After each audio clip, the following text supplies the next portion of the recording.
Naalala nyo ba dati itong best play ni The Flashball David? Daming pinaiyak. But that's still a lot of time. Still a lot of time.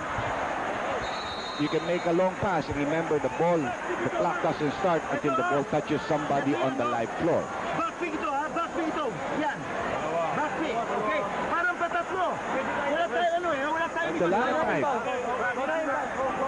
Wala sa choice Dr. J kanina kasi nung napilitan siyang mag 20-second timeout.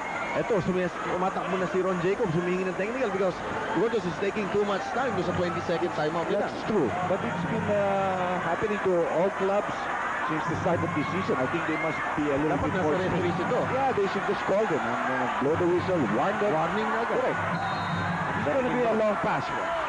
Ito, malayo pa ito. Di na to ni Valdavid. Yes, Valdavid! Oh, no! Oh, no! What a shot! Valdavid! That's basket! What?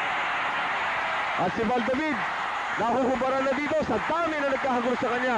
And Ron Jacobs, lumapit sa kanyang conquerors. But what ball game, ha?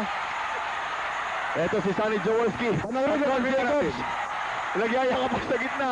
Nakatawa pareho. Look at this play, ha? Panoorin mo ito, Chino. 3.8, maraming oras, eh. Walang pumaul. Ang layo nito, Henry James Jr. Ibang klase ito. Nahawa na kay Henry James. Nahawa kay Henry James. And Valdavid converts on that shot. Anong gagawin mo na sa tilang yan? Ito po ang bato.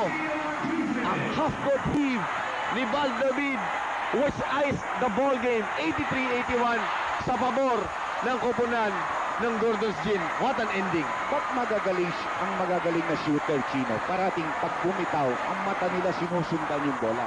It's not parang nananyamba ka lang bibitawan mo. Ito sinusundan yung bola.